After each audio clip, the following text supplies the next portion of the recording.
안녕하십니까. 안녕하세요. 반갑습니다. 저는 세화여자고등학교에서 영어를 가르치고 있고요. 올해 EBS는 7년째 강의를 하고 있습니다. 그리고 올해 고등학교 3학년 담임을 맡고 있고요. 쉽다고는 얘기 못하지만 아무리 힘들어도 여러분만큼 힘들겠습니까? 힘들죠? 네. 우리 친구들은 어떤 고민을 가지고 있을까? 무엇에 많이 힘들어할까?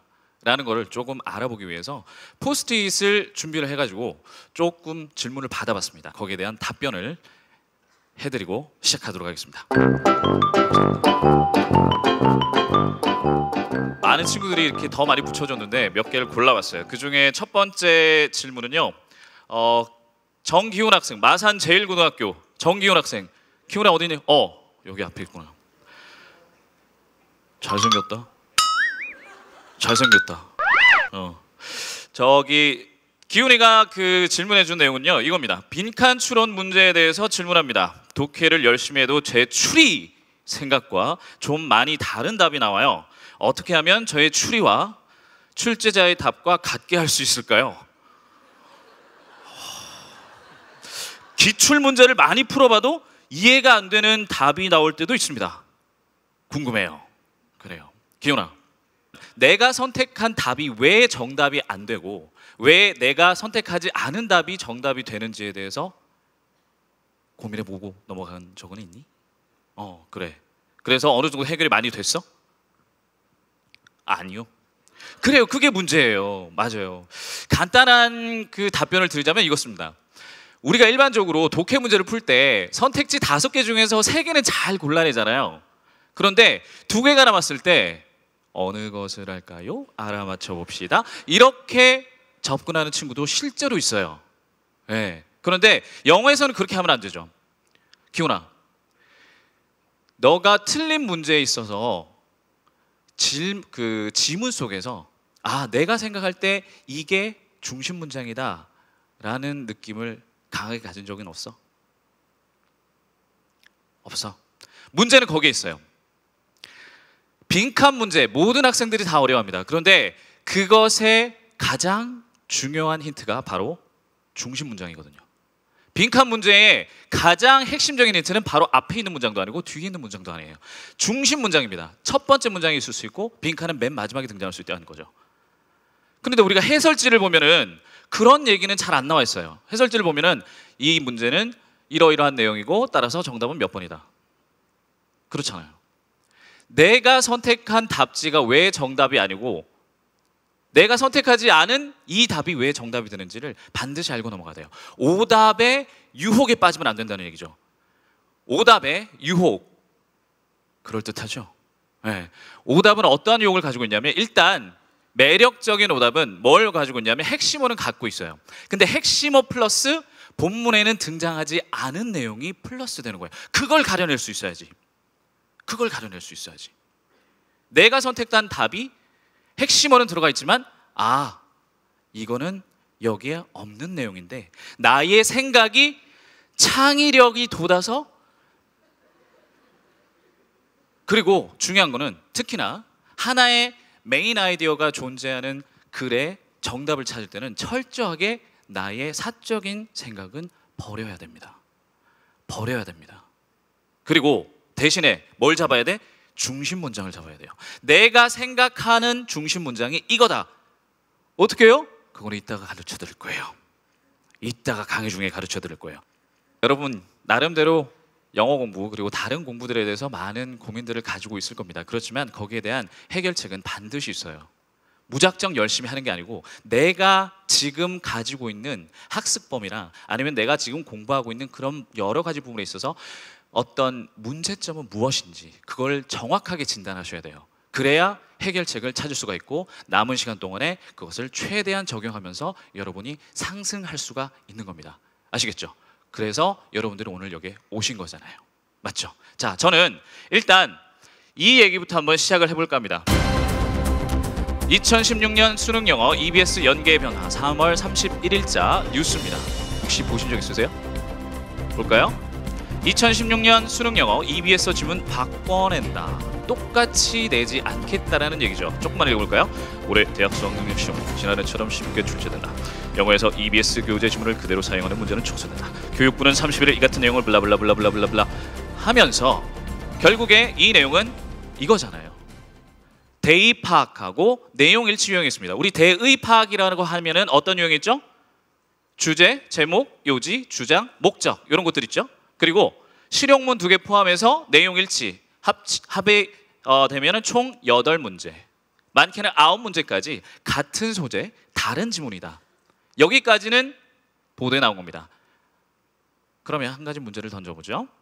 그러면 소재만 같고 내용이 아예 다를까? 아니면 소재도 같고 우리 연계교재에 나온 내용도 그대로 그냥 문장만 바꿔낼까? 전자일까요? 후자일까요? 자, 아마 전자일 가능성이 높습니다. 이유는요, 이렇게 하겠다고 발표를 하는 이유가 우리 많은 수험생들이 영어 지문을 공부하지 않고 그게 한글로 번역된 것을 공부하는 그런 부작용을 막기 위해서거든요. 그렇기 때문에 아마 같은 소재고 같은 소재로 나온다 하더라도 내용, 즉 중심 내용은 약간 다를 수 있습니다. 선생님, 그러면 공부의 부담이 더 늘어나는 거 아니에요? 라고 좀 부담스럽게 생각할 수도 있지만 또 그렇진 않습니다. 왜냐하면요, 3월 20일자에 교육부가 다시 한번 뭐라고 얘기를 하냐면요, 작년 수능 영어 만점자 비율이 몇 퍼센트인지 아세요? 3.37%입니다. 엄청나게 높죠. 그런데 그 3점대 만점자 비율은 잘못된 게 아니다. 4점대를 넘어가면은 그건 문제가 있는 거지만 3점대면 문제가 아니다라는 얘기예요. 그래서 여기 첫 번째 줄에 보는 것처럼 지난해처럼 쉽게 출제하겠다라고 얘기한 겁니다. 네, 그러니까 여러분이 익숙한 소재는 알겠는데 좀 잘 모르겠다 하더라도 여러분이 범접할 수 없습니까? 이거 읽어도 도대체 무슨 말인지 모르겠어요.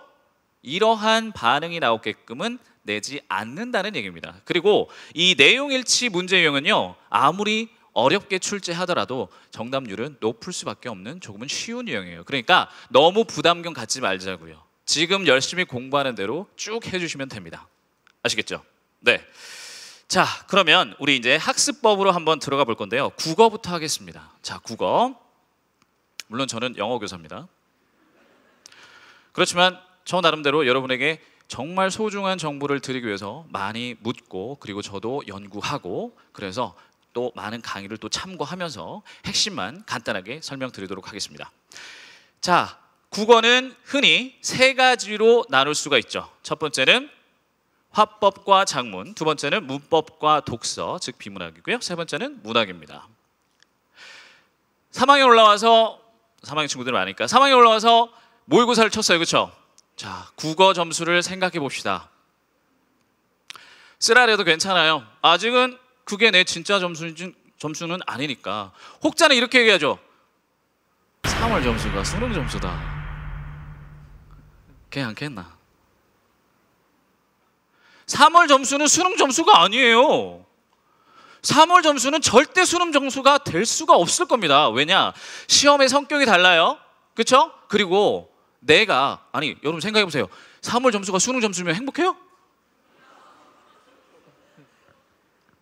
나는 아직 완전한 실력을 갖추지 못했다는 얘기죠. 내가 지금 실력으로 수능 시험장에 들어갈 거 아니거든요. 그렇죠? 남은 시간 동안에 나는 엄청나게 많이 발전을 할 거라는 얘기입니다. 자, 나의 3월 모의고사 점수가 예를 들어서 조금 많이 부족하다라고 하면 뭐부터 잡아야 돼요? 뭐부터 잡아야 돼요? 3학년 친구들. 그렇죠. 화법과 작문을 먼저 잡으셔야 됩니다. 화법과 작문을 먼저 잡아야 하는 이유, 난이도가 조금은 쉽게 출제되고 유형이 고정되어서 출제됩니다. 유형이 거의 고정되어 있습니다. 그래서 많이 부족하다, 먼저 화법과 작문을 잡으십시오. 그런 다음에 뭐 해줘야 되죠? 문법으로 가야죠. 자, 문법은요, 화법과 작문보다 난이도가 조금 높게 출제될 수 있으나 단기간에 효과를 제대로 볼 수 있는 영역입니다. 제대로 볼 수 있어요. 그래서 단기간에 문법까지 잡으셔야 돼요. 그래서 내가 할 수 있겠구나, 난 국어 조금만 하면 올릴 수 있겠구나 라는 자신감을 회복하시는 게 가장 중요합니다. 알았어요? 자, 그러면 중위권 학생들은 일반적으로 화법과 작문에 대한 기본적인 개념은 들어가 있다고 보시면 됩니다. 그러면 문법을 시작하셔야죠. 그렇죠? 문법을 단기간에 제대로 잡아주셔야 됩니다. 그 다음에 뭐 해야 돼요? 문학을 해야죠. 문학을 하셔야 됩니다. 자, 문학 얘기는 조금 이따 하고요. 그러면 내가 3월에는 괜찮은 성적을 받았어. 그런데 아직 좀 부족한 것 같고 좀 불안해. 상위권 학생들은요, 뭘 하셔야 될까요? 독서를 하셔야 됩니다. 비문학에 가장 많은 비중을 쏟아내셔야 됩니다. 그런데 이 비문학은요, 어렵죠. 왜 어려울까? 일단 내용 자체가 조금 생소할 수도 있고요. 그리고 문제의 유형도 조금은 난이도가 높습니다. 플러스해서 EBS 연계 부분에 있어서 가장 떨어지는 부분이에요. EBS 연계가 가장 직접적으로 되지 않는 부분이 비문학입니다. 좀 더 자세히 말씀드리면 어떻게 출제가 되느냐, 같은 지문이 그대로 등장하지는 않는다는 얘기예요. 같은 지문이 그대로 등장하지는 않지만, 그렇지만 거기에서 즉 EBS 연계 교재 속의 독서 지문에서 여러분들이 꼭 챙기고 넘어가야 될 거는 바로 뭐다? 키워드입니다. 키워드.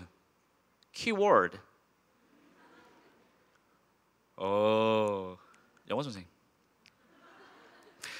키워드는 반드시 챙기고 넘어가셔야 돼요. 그리고 그 키워드가 가지고 있는 어떤 개념이 정확히 무엇인지, 생소한 개념일 때는, 그리고 그것과 관련된 세부적인 내용은 어떻게 나왔는지에 대해서 알고 정리하고 넘어가셔야 됩니다. 똑같이는 안 나오지만 소재는 그대로 등장할 수 있기 때문에. 아시겠어요? 자, 그러면 문학으로 한번 가볼까요? 문학은 비문학보다는 약간 문제가 쉽게 출제가 되고요. 조금은 우리가 마음을 놓을 수 있는 부분이 뭐냐면 EBS 연계가 가장 확실하게 되는 부분입니다. 가령 시, 운문을 한번 보죠. 시 같은 경우에는 짧잖아요. 그대로 등장합니다. 이런 경우로 있을 수 있겠죠. 우리 EBS 연계 교재 속에 지문으로 등장을 했던 시가 문제의 선택지로 등장할 수도 있다는 거죠. 그렇죠? 소설 같은 산문 같은 경우에는요, 산문의 경우에는 우리 EBS 교재에 있는 내용 일부분과 없는 일부분, 이런 식으로 혼합이 되어서 나오는 경우가 많습니다. 그러면 혼합이 되어서 나온다 하더라도 내가 기본적으로 이 작품에 대해서 알고 있어요. 내가 이 작품에 대해서 충분한 이해를 가지고 개념을 갖고 있어요. 그러면 문제 유형이 다르다 하더라도 충분히 내가 쉽게 정답을 찾아낼 수가 있겠죠. 그리고 정말로 중요한 거는 뭐냐면 실전에서 시간을 줄일 수 있어요. 어쨌든 솔직히 국어하고 영어 둘 다 시간과의 싸움이 중요하잖아요. 그렇잖아요.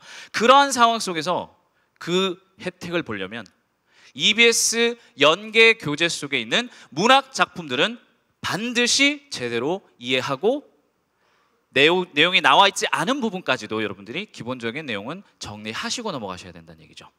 맞습니까? 그리고 한 가지만 더 팁을 드릴게요. A형, B형이 나눠져 있잖아요. A형 교재와 B형 교재에 공통으로 들어가 있는 문학 작품이 있을 거예요. 좀 더 신경 쓰십시오.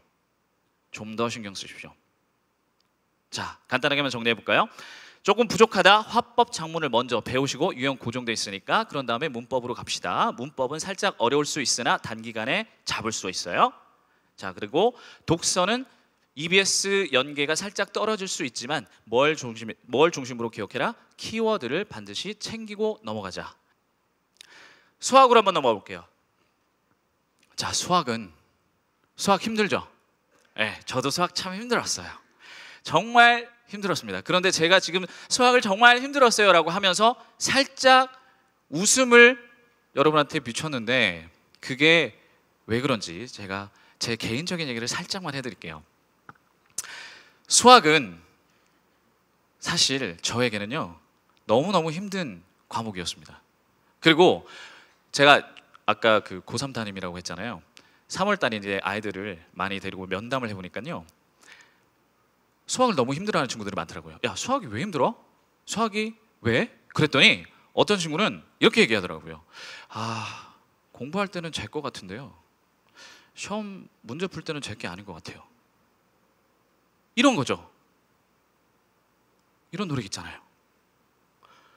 내 거인 내거 아닌 내 거 같은 수학 되는 거예요. 수학이에요. 그럼 이제 수학이 얘기하죠. 네 거인 듯 네 거 아닌 네 거 같은 수학이라고 얘기합니다. 그런데 결국에는 우리가 잡을 수 있을 것 같다는 또 생각은 들잖아요. 열심히 수학 공부를 하잖아요. 그런데도 불구하고 야, 참 힘들죠. 내가 수험은 따라가겠고 내신 점수는 또 내 거 같은데 또 모의고사 점수는 또 내 게 아닌 것 같아. 맞아요. 고개를 끄덕이시는 어머님들은 그러셨어요? 네, 이해됩니다. 네. 수학은 저에게 있어서 참 힘든 과목이었지만 그 힘든 것을 왜 힘들었을까라고 생각을 해보니까요, 중학교까지 가더라고요. 중학교 때 저는 남중 남고를 나왔습니다. 남중 남고를 나왔는데 중학교 때 수학 선생님이 결혼 안 하신 여자 선생님이었어요. 한번 이렇게 싹 스쳐 지나갔는데 향기가 나는 거예요. 선생님한테 향기가 확 나는 거예요. 그래서 살짝 설레죠. 알고 보니 그 선생님 성함이 김향순 선생님이었어요. 아, 진짜로 김향순 선생님이셨는데, 그래서 처음에는 수학을 조금 열심히 하려고 했어요. 그랬더니 선생님이 결혼을 하신답니다. 그러시더니 아, 수학이 예전 같지 않은 거예요. 선생님도 예전 같지 않으신 것 같고, 물론 우스갯소리로 말씀드릴 수는 있지만 그래도 열심히 하는데도 그래요. 공개적으로 저의 중학교 수학 점수를 말씀드리면요, 내신에서 100점 만점에 70점 이상을 잘 안 넘어가는 거예요. 진짜로 열심히 그래도 나름대로 하긴 하는데 문제점이 무엇이었냐라고 봤더니요, 개념을 이해하고 풀어내는 게 아니고 그냥 계산 과정을 암기하고 있다라는 거죠, 제가. 그러니까 문제가 조금이라도 바뀌어서 나오거나 아니면은 식이 아닌 그냥 우리말로 풀어 써 있을 때 거기에서 내가 어떠한 수학 공식을 만들어내야 되는지를 모르고 있다는 거죠. 그래서 그게 어디까지 갔냐면요, 고등학교 때까지 이어졌어요. 고등학교 때 1학년 때, 저 때는 그 수학 능력 시험 그 수리 영역이었었는데 만점이 100점 아니고 80점 만점이었어요. 고등학교 올라가서 딱 모의고사를 쳤는데 80점 만점에 35점인가가 나왔어요. 실제로 저희 반에 꼴찌하는 친구가 있었습니다. 저랑 되게 친한 친구였는데 그 친구가 이상하게 수학은 좀 수학적인 머리는 좀 있었나 봐요. 그래가지고 그 친구가 다른 거는 저한테 지는데 수학 점수를 항상 이기는 거예요. 40점 정도로. 그래서 그러니까 시험을 칠 때마다 저한테 와가지고는 잘 쳤나? 뭐 어제 이번에는 한 얘기 몰랐고 괜찮겠나? 저 경상도 출신입니다. 네. 경상도 남자예요. 그런데 그 친구가 지금 생각하면 진짜 고맙는 거죠. 근데 그 친구랑 고등학교 3학년 때도 같은 반이 됐어. 고등학교 3학년 때도 같은 반이 돼서 3학년 1학기 때 모의고사 점수에 똑같은 일이 일어났어요. 나는 38점인가를 맞고 그 친구가 42점을 맞았어요. 네 그래 대학 가겠나? 친구가 저한테 네 한 대 맞고 싶나? 막 그러면서 저보다 싸움을 좀 잘했거든요. 저보다 잘했다고요. 그래서 말은 그렇게 했지만, 그런데 그렇게 저한테 수학이 힘들었어요. 내신은 어느 정도 하니까 따라잡겠더라고요. 내신은 열심히 하니까 따라잡을 수 있었는데 모의고사는 정말 너무너무 힘든 거예요. 진짜로. 그랬는데 조금씩 올라갔습니다.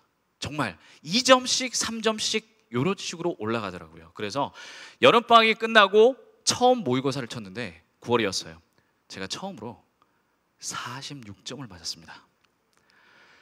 46점을 맞았어요. 저한테는 정말 큰 점수였어요. 정말 큰 점수였습니다. 그리고 그 다음 마지막, 이제 수능 전에 마지막 모의고사를 쳤는데 52점을 받았습니다. 올라가는 거죠. 내가 이제까지 헛된 공부를 하는 게 아니구나. 수능이 남았잖아요. 수능에서 68점을 맞았습니다.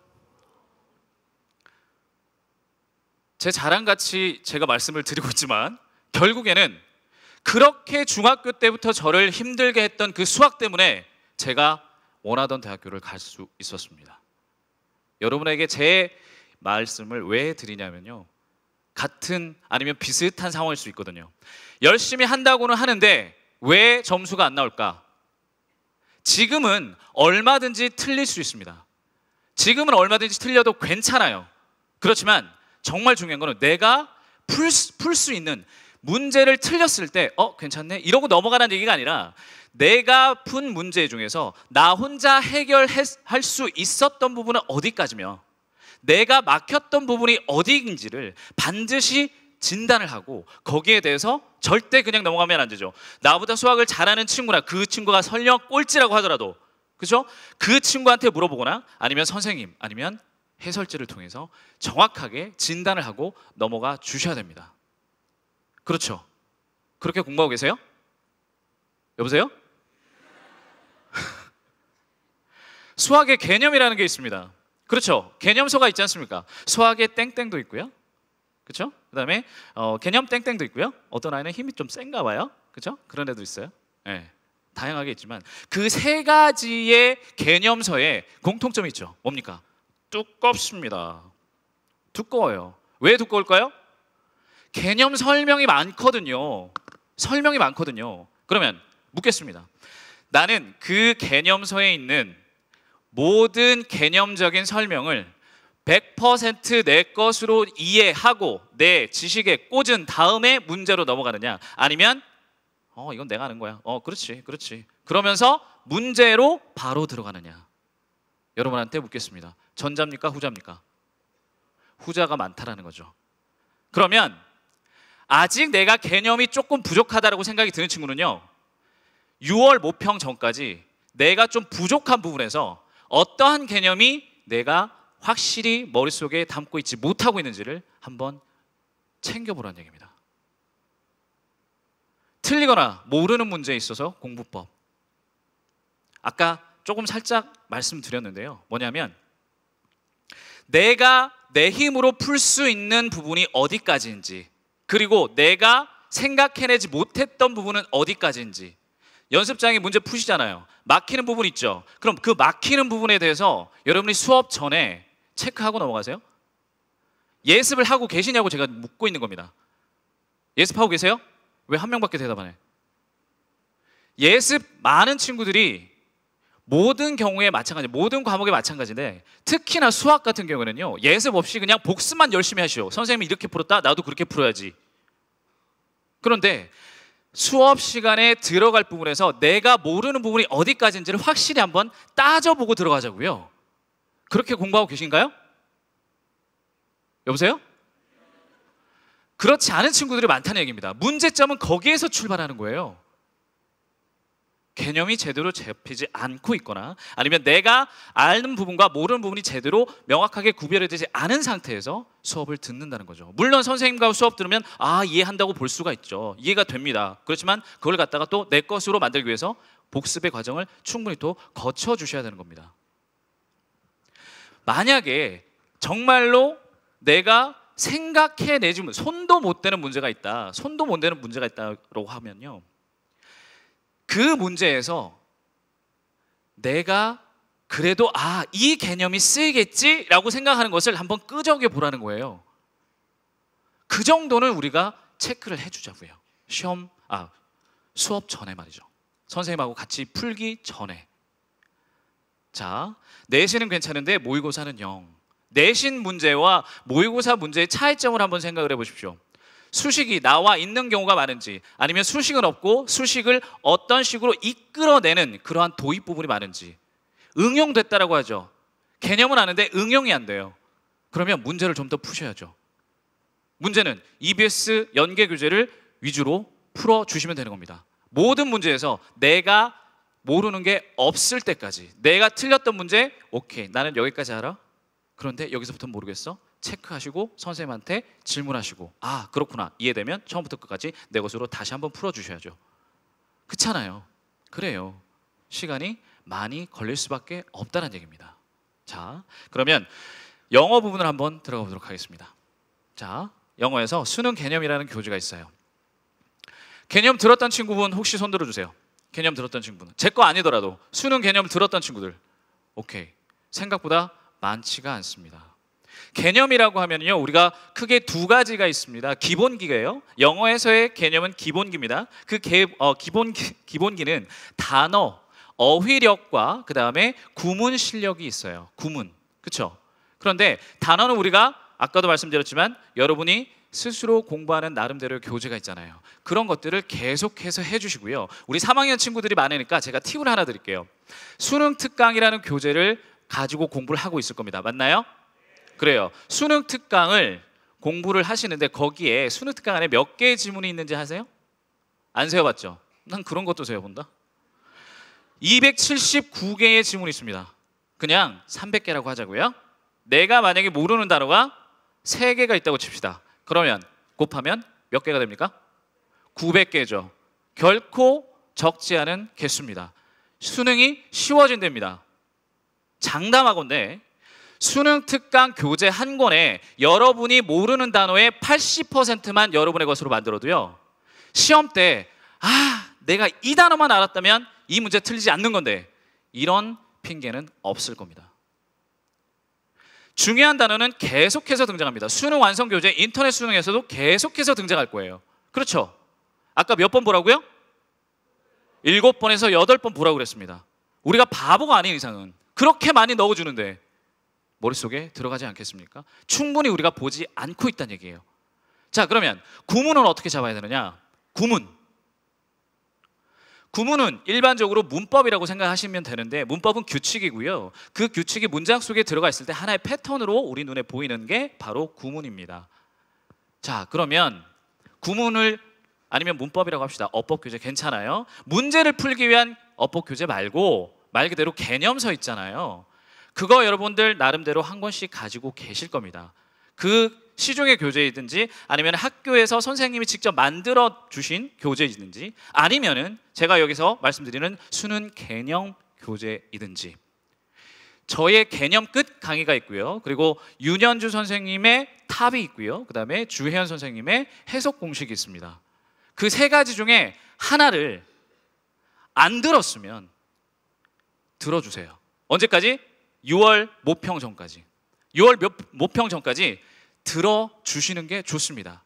시간이 물론 조바심이 날 수도 있죠. 정해드릴게요. 만약에 3학년 올라와서 내가 본 시험에서 영어 과목에서 내가 3등급, 그런데 3등급에도 조금은 불안한 3등급, 좀 더 떨어질 수 있을 것 같다. 자, 4등급에 가까운 3등급이라고 하겠습니다. 그것을 기준으로 했을 때 나는 지금 그 밑에 있다라고 하면 개념 들으십시오. 기본기라는 얘기예요. 구문을 처음부터 끝까지 한번 쫙 공부를 하시면요, 내 머릿속에 문장 구조가 보이기 시작합니다. 어려운 지문들을 많이 보시고요, 어려운 문장들을 많이 접하시면서 하나의 지식으로서, 패턴으로서 머릿속에 개념이 조금씩 쌓이기 시작하면요, 그때부터는 문제를 풀 때마다 다 모르는 게 여러분의 것이 됩니다. 그런데 이런 친구 있어요. 내가 지금 개념이 확실히 들어가 있지도 않은데 계속 기출문제만 풀고 있고 아니면 모의고사 형태의 많은 문제들만 풀고 있다. 지금 여러분 그렇게 공부하시는 게 아닙니다. 수능 특강 변형 문제를 풀고 있다. 지금 그거 하실 때가 아니란 얘기예요. 개념부터, 기본기부터 잡으시라는 얘기입니다. 아시겠어요? 정말 중요한 내용입니다. 그런 다음에 수능 특강을 하시면요, 훨씬 더 이해가 빠를 겁니다. 수능 특강. 이 말씀만 드릴게요.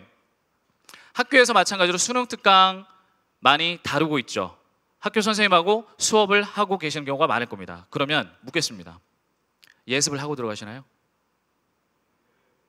자, 예습을 하는 친구들 손 들어보세요. 오케이.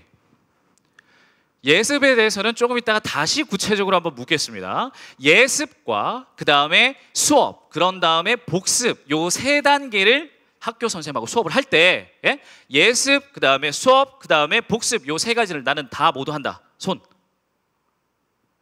다 어디 갔어? 내려주십시오. 여기에서도 여러분 문제가 있다는 겁니다. 기본적으로 수능 연계 교재는 몇 번씩 보고 수험장에 들어가야 될까요? 최소 5번은 보셔야 됩니다. 그런데 그 5번이요, 5번 중에 처음 3번은 예습, 수업, 그 다음에 복습이에요. 그런 다음에 만약에 시험 범위에 들어간다? 또 공부하겠죠. 수능 전에 여름방학 끝나고 다시 한번 쫙 복습해야 될 거 아닙니까? 그렇죠? 그러면 그때 또 한 번 볼 수 있어요. 수능 완성, 수능 특강하고 똑같이 공부하면 되는 거잖아요. 문제는 인터넷 수능이죠. 엔제가 없는 게 다행이네. 그렇죠? 인터넷 수능 1, 2 보통 학교에서 방과 학교 수업 합니까? 하면은 열심히 하셔야죠. 마찬가지로 예습과 수업과 복습 3단계는 기본입니다.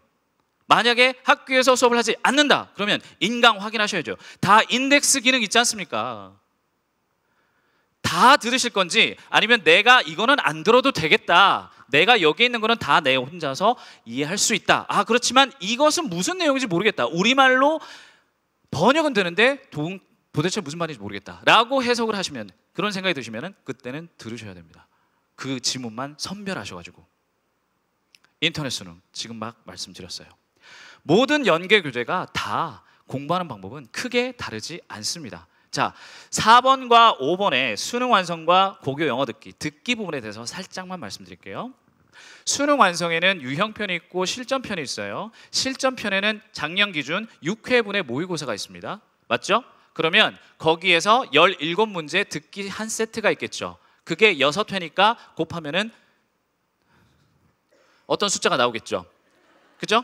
자, 102문제일 겁니다. 그 100문제에서 고교 영어 듣기보다 훨씬 더 많은 문제가 실전에서 수능에서 나옵니다. 그러면 수능 전날에 수능 완성 듣기 1회부터 6회까지를 쫙 한번 듣고 시험장에 한번 들어가 보세요. 그러면 3교시 때 이런 생각이 들 겁니다.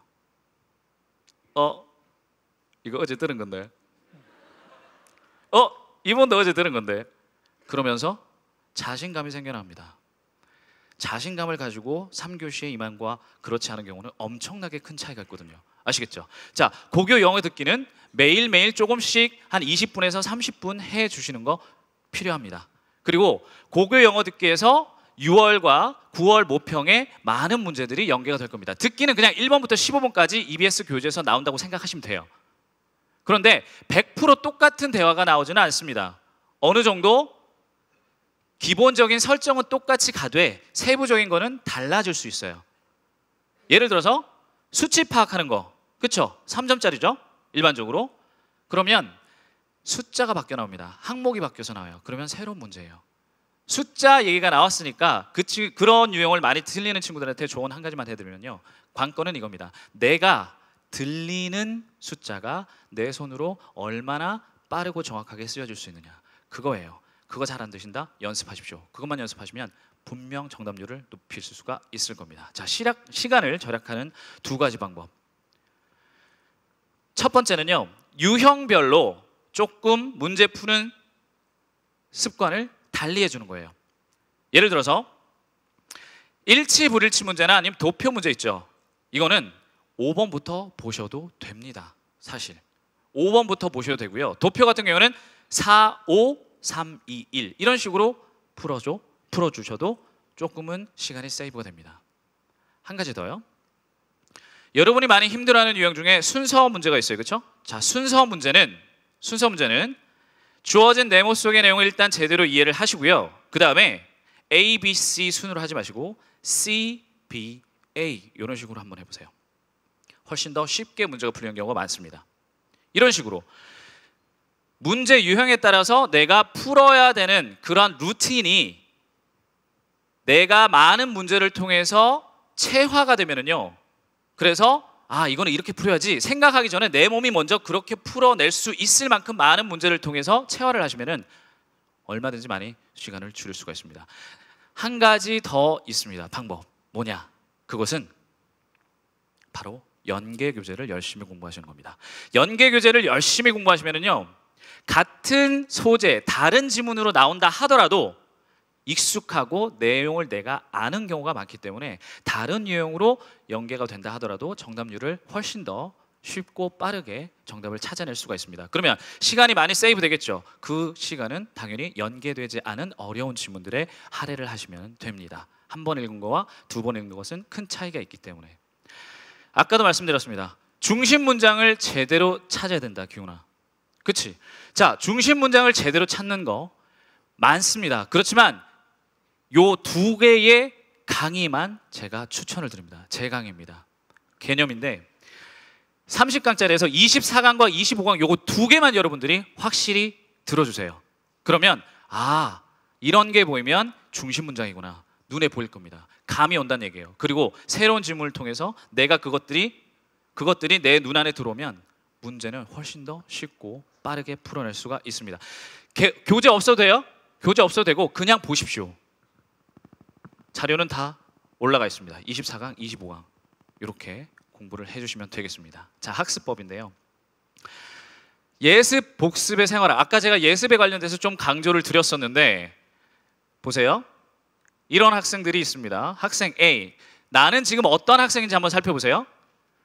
깨끗하죠? 수업 지금 직전에, 수업 듣기 직전에 상황을 얘기하는 겁니다. A 학생입니다. B 학생입니다. 자, 문제는 풀었어요. 그죠? 네, 문제는 풀었고 C 학생입니다. 자, 지금 형광펜으로 칠해져 있는 것들은 내가 모르는 단어예요. 내가 해석이 깔끔하게 되지 않는 부분입니다. 아니면 문장 구조가 조금 복잡한 거예요. 아까 수학하면서 제가 말씀드렸잖아요. 내가 모르는 것이 표시가 되어 있는 상황에서 수업을 듣느냐, 그건 정말 중요한 거거든요. 그런데 자, 나 자신 있게 나는 학생 C다. 손 들어보세요. 하나, 둘, 셋, 넷, 많습니다. 진짜 잘하고 계신 거예요. 그렇게 공부하셔야 됩니다. 아까 많은 고3 친구들 다 어디 갔지? 여보세요? 정말로요. 그렇게 공부하지 않고 있다는 게 얼마나 큰 잘못인데요. 학습법입니다. 내가 만약에 지금 내가 공부하고 있는 학습법이 조금이라도 잘못되어 있으면 선생님이 지금 여러분한테 제시하는 방법을 오늘 당장 한번 해보라는 거예요. 진짜로. 그리고 그때는 꼭 여러분이 신경 써주셔야 될 게 있어요. 아, 이건 내가 알았던 단어예요. 분명 나는 이 단어를 많이 봤어. 그런데 지금 잘 떠오르지 않아. 그럼 여러분 모르는 겁니다. 그것도 모르는 거예요. 그것도 체크해 주셔야만 합니다. 아시겠죠? 내가 모르는 부분이 체크가 되어 있는데, 그래서 수업을 들을 때 선생님이 그 부분에 대해서 그 부분에 대해서 설명을 해 주시려고 지금 하고 있어요. 나는 잠이 올까요? 그건 수험생이 아니지. 내가 모른다고 체크가 되어 있는 부분에 선생님이 지금 수업을 하실 때는, 설명을 하실 때는 당연히 내가 집중도가 높아질 수밖에 없습니다. 오케이, 그렇구나. 오케이. 아, 이게 이런 뜻이었구나. 체크를 합니다. 열심히 필기를 하죠. 그런다고 내 머릿속에 다 들어갑니까? 그건 아니잖아요. 그래서 또 복습을 해 주셔야 되는 거잖아요. 예습과 복습은 간단하게 정리하면 이겁니다. 예습은 막히는 부분을 체크하는 거예요. 맞죠? 복습은 그것을 0으로 만드는 겁니다. 그 0으로 만들어주는 수업 시간 제일 열심히 들으셔야죠. 학교 수업 제대로 듣지 않으면서 성적을 좋게 만들어낼 방법은 전혀 없습니다. 모든 여러분의 핵심 공부법은 학교 수업을 제대로 들어주시는 거예요. 그 수업을 위해서 여러분들은 예습과 복습을 철저하게 해달라는 겁니다. 자, 두 번째는 Daily Study Planning입니다. 여러분, 자, 나는 매일매일 계획 세워서 공부한다. 손 들어보세요. 네, 좋습니다. 계획 안 세우면서 공부하는 친구들은요, 나름대로 자기가 한다고는 하는데 나중에 결과적으로 놓고 보면요, 효율성과 양과 질에서 엄청나게 차이가 있습니다. 그렇죠? 자, 그러면 조금 전에 손든 친구들 중에 나는 전날 밤에 계획을 세운다. 나는 아침에 세운다. 아침에 세우는 친구들이 훨씬 더 많습니다. 자, 그거는 조금 이따 팁으로 제가 드릴게요. 제가 우리 반 친구들 계획표를 몰래 찍었습니다. 이 친구는 공부를 잘하는 친구입니다. 제가 1학년 때도 담임을 했던 친구인데요. 1학년 때부터 지금까지 정말 시종일관 매일매일 이러한 계획을 세우면서 자기가 하는 것에 대해서 체크를 하고 넘어갑니다. 자, 보시면 두 번째 보시면 이제 수학 오답 복습을 못했대요. 바로 옆에 있죠. 다음 날에 바로 꽂아준다는 얘기입니다. 그래야 그걸 우선적으로 한다는 얘기죠. 이 친구 옆에 왼쪽에 살짝 볼까요? 7시에서 10시까지는 영어 학원을 다닌답니다. 자, 야자하는 시간이죠, 일반적으로. 그러면 당연히 혼자서 공부하는 시간이 줄어드는데, 여러분 학원 다니는 거 그거는 공부하는 거 아니에요. 그렇죠? 그냥 수업을 듣는 거지. 내 공부 아니잖아요. 그렇죠? 그래요. 학원 수업 열심히 들었다. 공부한 거 아닙니다. 제대로 여러분 가늠해 주셔야 돼요. 자, 그럼에도 불구하고 이 친구의 공부하는 시간입니다. 총 합해서 이런 식으로 나왔어요. 6시간 23분입니다. 그 다음 날은. 이만큼 공부하고 계십니까? 자, 이만큼 공부해야 된다는 얘기가 아니에요. 제가 드릴 말씀은 어떻게 내가 계획을 세우고 공부하는지를 보시라는 얘기입니다. 한 친구 걸 한번 더 보겠습니다. 이 친구는 조금 전 거와 비교해 봤을 때 살짝 차이점이 있죠. 뭐냐면 아침, 자습, 쉬는 시간, 야자까지 자기가 할 것을 딱딱 시간별로 꽂아두는 거예요. 네. 이 친구 한번 보겠습니다. 졸지 마! 뒤로 나가! 스스로 하는 거죠. 이 친구는 맨날 뒤에 있어요. 6시 40분 기상에서 1시 15분 취침, 6시간 48분 14초 그러면서 자기가 끝이라고 얘기합니다. 뿌듯하다는 얘기죠. 여러분 어제 잠자리에 드실 때 뿌듯하셨습니까? 뿌듯하셨어요? 뿌듯한 날이 많으면 자신감이 커집니다. 뿌듯한 날이 적으면 슬럼프가 찾아옵니다. 정말 중요해요. 주말 계획을 한번 보겠습니다. 자, 내신 시작이 됐답니다. 그런데 내신은 또 따로 표시가 되어 있고요. 내신이 아닌 부분도 꾸준히 열심히 해준다는 얘기입니다. 자, 주말입니다. 이 학생은요 11시간 공부했네요. 9시간 48분 공부했네요. 시간이 중요한 게 아니라 그랬습니다. 계획은 다 다를 수 있기 때문에. 그러면 정말 중요한 건 뭐다? 내가 나한테 주어지는 시간을 얼만큼이나 효율적으로 쓰고 있느냐. 주어진 시간 똑같습니다. 공부하는 교재 다 똑같아요. 차이점은 뭘까요? 누구나 다들 나름대로 열심히 합니다. 나름대로 열심히 합니다. 그런데요, 남들만큼만 열심히 하면 나는 어디다? 항상 그 자리다. 그러면 어떻게 해요? 남들보다 더 해야죠. 1분씩 잠을 매일매일 줄일까요? 아니죠. 어떻게? 낭비되는 시간을 줄여야 됩니다. 쉬는 시간, 점심시간, 우리 남학생 친구들 점심 먹고 축구하지 말자고요. 왜? 베스트 플랜 짜는 방법 2가지. 첫 번째는 그 전날에 세워주시면 좋습니다. 전날에 세운다는 얘기는요, 무슨 얘기냐? 하루를 마감한다는 얘기예요. 하루를 마감한다는 얘기는 내가 잘했던 부분에 대해서 칭찬을 할 수가 있고 못했던 부분에 대해서 서플랜, 백업 플랜을 다음 날에 꽂아놓을 수가 있다는 얘기입니다. 그래야 연결이 잘 되는 거죠. 그래서 그 다음 날 시간에는 내가 하기로 정해놓은 것만 집중하시면 됩니다. 그래야 효율적이 낭비되는 시간이 줄어듭니다. 자, 2번째 팁은 뭐냐? 내가 100% 퍼포먼스로 내가 여기에서 할 수 있는 1시간 만에 100을 할 수 있다. 그러면 100을 잡지 마시고 80만 잡으십시오. 80만 잡으시고 그걸 100% 실천하십시오. 조금은 쉬어줘야 됩니다. 그 쉬는 5분, 10분까지 여러분은 가치 있는 시간으로 만들어주셔야 됩니다. 아시겠죠? 네. 한 친구가 자기의 좌우명이라고 이렇게 올려놨어요. 수강호 게시판에. 살짝 기분이 나빴습니다. 그래서 해석을 요청했더니 이렇게 얘기하더라고요. 여러분 이건 무슨 말씀인지 아시겠어요? 우리 이과 친구들은 알 것 같아요. 시그마입니다. 자, 밑에는 좀 다르죠. 1을 1제곱에서 365제곱 하면 365라는 숫자가 나오지만 1.01을 1제곱에서 365까지 하면 3715라는 숫자가 나온답니다. 차이점은 뭘까요? 어제보다 꾸준히 오늘 어제의 1%만 더 한다면 결과는 10배 이상이 차이가 날 거란 얘기입니다. 그렇죠?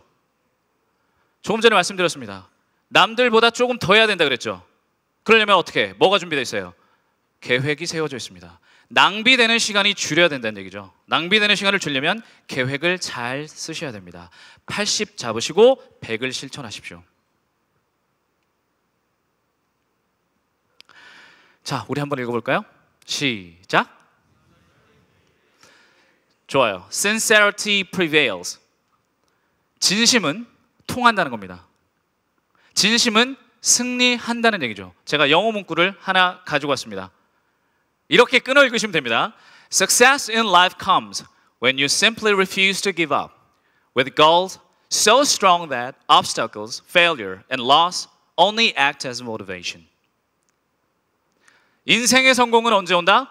단순히 포기하지 않을 때. 그렇지만 나한테는 뭐가 있어야 된다? 목표가 있어야 된다. 그 목표는 so strong, 너무나 강해서 그 도중에서 얻을 수 있는 장애물들, 실패, 상실 이런 것들은 단지 뭐밖에 되지 않는다? 나한테 동기고 자극만 될 뿐이다라는 거죠. 여러분이 가지고 있는 그 꿈의 진정성, 오늘 그 꿈을 위해서 남은 시간 내가 이제까지 뭔가를 잘못해왔다면 이제부터라도 오늘 당장 조금이라도 바꿔봅시다. 아시겠죠? 여러분 지금 완전하지 않아요? 3월 성적 절대 수능 성적 아닙니다. 그렇지만 괜찮아요. 너무 조바심 내지 마십시오. 남은 시간 동안 내가 할 수 있는 것을, 그리고 제대로 낭비되는 시간을 최소화하면서 그렇게 남들보다 조금씩 더 해나간다면 여러분의 최고의 점수는 바로 11월 12일 날 반드시 터져줄 겁니다. 제가 3교시에 옆에서 열심히 응원하고 있겠습니다. 감사합니다.